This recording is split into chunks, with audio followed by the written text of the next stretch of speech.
नमस्कार, मैं हूं अनुष्का राय और आप देख रहे हैं इंडिया फैक्ट न्यूज। आइए नजर डालते हैं आज की खबर पर। बदलापुर में एनसीपी का शांतिपूर्ण मौन प्रदर्शन। राष्ट्रवादी कांग्रेस बदलापुर की घटना के विरोध में महाराष्ट्र में विपक्षी दलों ने कल यानी 24 अगस्त को राज्यव्यापी बंद का आह्वान किया था, लेकिन बॉम्बे हाईकोर्ट ने इस बंद को असंवैधानिक बताया है। हाईकोर्ट के इस आदेश के बाद विपक्षी दलों ने महाराष्ट्र बंद वापस ले लिया था, लेकिन शनिवार को राष्ट्रवादी कांग्रेस पार्टी शरद पवार ने पुणे रेलवे स्टेशन पर डॉक्टर बाबा साहेब अम्बेडकर की प्रतिमा के सामने 1 घंटे के मौन प्रदर्शन का नेतृत्व किया। पार्टी प्रमुख शरद पवार और बारामती की सांसद सुप्रिया सुले ने इस मौन प्रदर्शन का नेतृत्व किया। दोनों नेताओं ने मुंह पर काली पट्टी बांधकर महाराष्ट्र में महिला सुरक्षा के प्रति सरकार की उदासीनता के खिलाफ प्रदर्शन किया। मोठ्या संख्येने आपण या आंदोलनात आणि या सरकारचा जाहीर निषेध करण्यासाठी जमलेलो आहोत। आपल्याला सगळ्यांनाच पूज्य असे भारतरत्न डॉक्टर बाबासाहेब आंबेडकर यांनी आपल्याला मूलभूत अधिकार आणि एक संविधान दिलं आणि या संविधानात प्रत्येक नागरिकाला समान अधिकार आहे आणि न्याय हा प्रत्येकासाठी समान असला पाहिजे हा विचार त्यांनी इथे मांडला। आणि बदलापूर असेल, सातारा, कोल्हापूर, दौंड अशा अनेक घटना गेल्या 15 दिवसात आपण बघतोय की प्रचंड वाढलेल्या आपल्याला दिसतायत आणि प्रशासनाकडून अपेक्षित असं सहकार्य सगळीकडे आपल्याला दिसत नाही, कारण का अनेक घटना अशा आहेत ज्या पुन्हा पुन्हा झालेल्या आहेत आणि त्याची नोंद पोलिसांनी वेळेवर घेतली नाही म्हणून ही कृती वाढलेली आहे आणि त्या वर्दीची भीती ही राहिलेलीच नाही। आपण ज्या पुण्यात इथे आहोत इथलीच घटना आहे की इथे पोलीसच किंवा पोलीस यंत्रणा ही रक्त बदललं किंवा जेव्हा कोणी एखादा ड्रग्स वाला माणूस असेल तो हॉस्पिटल मधून अटकेत आहे तो पळून जातो। त्यानंतर अशा अनेक घटना पुण्यामध्ये कोयता गँग असेल अशा अनेक दुर्दैवी घटना सातत्याने आपल्या राज्यात आणि पुण्यात होत आहेत। या प्रशासनाचा मी जाहीर निषेध करते आणि एक महत्त्वाची गोष्ट आहे की हे सरकार किती असंवेदनशील आहे बघा। आंदोलन जेव्हा बदलापूरला झालं तिथल्या सत्तेमधल्या लोकांनी असंच भाष्य केलं की बदलापूरला आलेले लोक सगळे बाहेरचे होते। माझं म्हणणं आहे कुठले का असू दे ना ते भारतीय होते आणि भारतीय लेखीसाठी तिथे लढत होते, याची नोंद या सरकारने घेतली पाहिजे। अतिशय असंवेदनशील सरकार आहे आणि शेवटी सत्य बाहेर आलंच। 2 दिवसांनी हाच चॅनलवाल्यांनी आपल्याला सांगितलं की तिथला कोणीही बाहेरचा नव्हता, ती बदलापूरची सामान्य मायबाप जनता होती जी लेखीसाठी लढत होती। म्हणजे ह्याच्यातूनच या सरकारची विचारधारा काय किंवा कसा हा विचार करतात हे उघड झालेलं आहे। त्यातून माननीय मुख्यमंत्र्यांनी एक स्टेटमेंट केलं की एक बलात्कार झाला पुणे जिल्ह्यात आणि 2 महिन्यातच आम्ही त्या नराधामाला फाशी दिली। अशी जर कृती झाली असेल तर आपण सगळे जाहीरपणे मुख्यमंत्र्यांचा सत्कार करायला जाऊ जर ह्याच्यात सत्य असेल तर। त्यामुळे प्रत्येक गोष्टीत गलिच्छ राजकारण आणायचं आणि इतकं असंवेदनशील सरकार आजपर्यंत मी खरंच कधी पाहिलेला नाही। हा विषय अतिशय गंभीर आहे आणि अतिशय संवेदनशीलपणे ही फक्त त्यांची लेख नाही, ही आपली लेख आहे। त्यामुळे आपल्या सगळ्या लेकींच्या सुरक्षिततेसाठी जर सरकारला जमत नसेल तर आपण सगळे मिळून जबाबदारी घेऊया आणि महाविकास आघाडीच्या सगळे मित्र पक्ष आहेत, आपण सगळे मिळून एक उपक्रम करूया की आज या सरकारला जमत नसेल तर आपण आपल्या लेकींची जबाबदारी घेऊ। आपण प्रत्येक शाळेत जाऊ, आपण हात जोडून सांगू की बाबा काय मदत लागली तर आम्ही तुमच्याबरोबर खंबीरपणे उभे आहोत। पण आज नंतर या राज्यातल्या कुठल्याही लेकीवर अन्याय होऊ देणार नाही, ही जबाबदारी आपण सगळे घेऊया। आज जी घटना बदलापूरला झाली ती अतिशय म्हणजे गलिच्छ घटना आहे आणि जोपर्यंत त्या व्यक्तीला फाशी होत नाही तोपर्यंत महाविकास आघाडीचा कुठलाही कार्यकर्ता स्वस्थ बसणार नाही।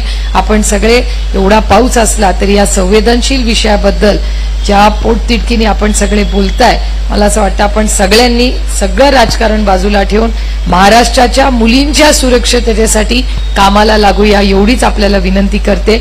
प्रशांत दादा, तुम्ही खूप चांगलं इथे नियोजन केलेलं आहे, पण ही फक्त आपल्या आंदोलनाची सुरुवात आहे। कारण आपल्याला गाव वाडी वस्तीपर्यंत जाऊन, मी काली दौंडला गेले होते तेव्हा ती कृती जवळपास 5-6 वर्ष चालली होती। कोणी हिम्मत केली नाही बाहेर येऊन बोलायची. आता आम्हाला 5-6 वर्षांनी कळलंय, कारण का एका पालकांनी हिम्मत करून सांगितली. तर आपल्याला फक्त कुटुंबांना पण हिम्मत द्यायची गरज आहे की तुम्ही जर बाहेर आला तर तुमची बदनामी होणार नाही.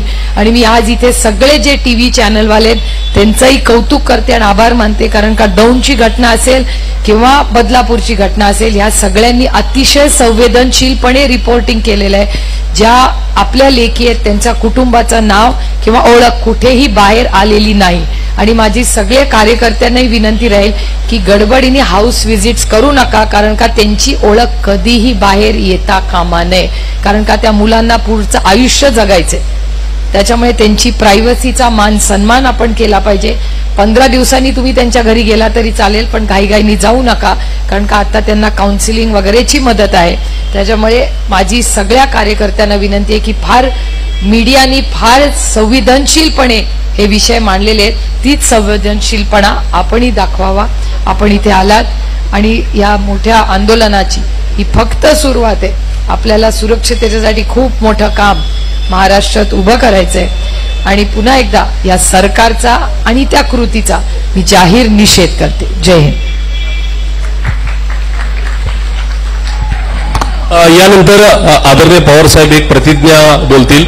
आपण ते मागे बोलायचे, त्याच्यात साहेब संवाद साधतील.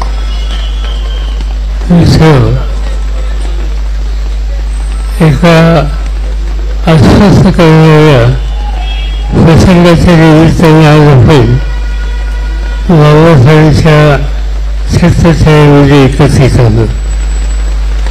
बदलापूरला जो नागरिकांचा जो अत्याचार झाला त्यांनी सर्व देशामध्ये महाराष्ट्राच्या नागरिकतेला प्रचंड धक्का बसला. आज ते राज्यकर्ते मुलीबाईंचे सेवाचं रक्षणाच्या संबंधाची जबाबदारी त्यांच्यावर जी आहे त्याची जाण राज्यकर्त्यांना झालेली आहे. आणि त्यामुळे आपण बघितलं की बदलापूरचा प्रकार झाला त्याचा निषेध होतो. त्याच कारखान्यामध्ये आणखी काही ठिकाणी अशा प्रकारचे वेगवेगळी घटना या महाराष्ट्रामध्ये घडल्या.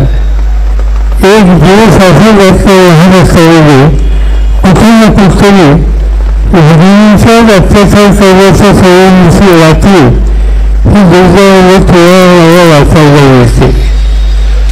हे राज्य शिवछत्रपती भक्तींचं राज्य आहे. शिवछत्रपती भक्तींनी आपल्या राज्यामध्ये रंगाच्या फासल्याने एका मुलीचा तिचा अत्याचार केला आणि तक्रार शिवाजी महाराजांच्याकडे गेल्याच्या नंतर शिवाजी महाराजांनी त्याचे हात काढून करण्याच्या संवेदनेचे आदेश दिले आणि त्याला एक प्रचंड शिक्षा दिली. आजच्या परिस्थितीमध्ये जे काही घडलंय त्याची गांभीर्याने सरकारने घेतली पाहिजे. संवेदनशील ही भूमिका त्यांनी घेतली पाहिजे. मला एका गोष्टीचं दुःख होतंय की राज्यकर्ते राज्यातून सोडून आणि त्यांचे सहकारी एकदम सांगतायत की बदलापूरच्या प्रकारामध्ये निवडणूक राजकारण होत आहे. मुलीबाईंच्या अत्याचाराचा मुद्दा आवाज कोणी उठवला त्याला राजकारण म्हणायचं हा जर निष्कर्ष राज्यकर्ते काढत असतील तर राज्यकर्ते किती संवेदनशील आहेत. नवीनच्याकडे बघायचा त्याचा दृष्टिकोन किती चमत्कारिक आहे याची प्रचिती ही आपल्या सगळ्यांना येते. जे काही घडलं ते महाराष्ट्रात घडलं अशी आपली अपेक्षा आहे. ज्यांनी घडवलं त्यांचा तीव्र निषेध हा तुम्ही केला पाहिजे. मी आपल्या सगळ्यांना एक विनंती करतो. एक आपण आज या ठिकाणी शपथ घेऊया. मी ती शपथ वाचतो. माझ्यानंतर एक एक वेळ आपण त्याचा पुनरुच्चार करावा.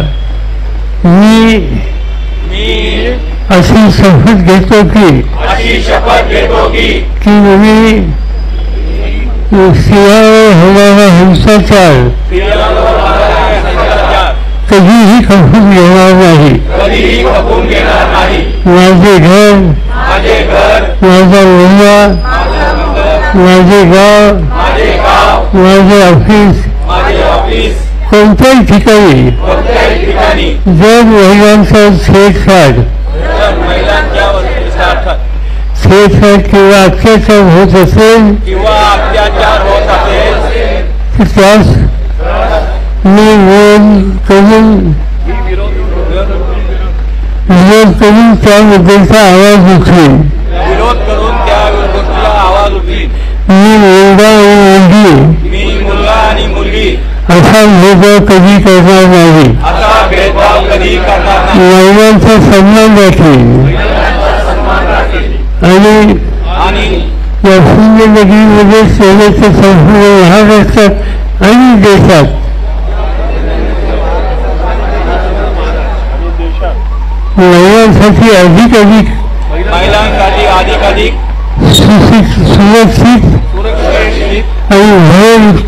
आणि भयमुक्त स्थिती बनवण्यासाठी प्रयत्न करेल. जय हिंद. फिलहाल अभी के लिए इतना ही. इंडिया फैक्ट न्यूज से जुड़ने के लिए हमारे पेज को लाइक और सब्सक्राइब करना ना भूलें. अगली खबर तक के लिए फिलहाल मुझे दीजिए इजाजत. धन्यवाद. हमारे चैनल को सब्सक्राइब करें और बेल आइकन दबाना ना भूलें.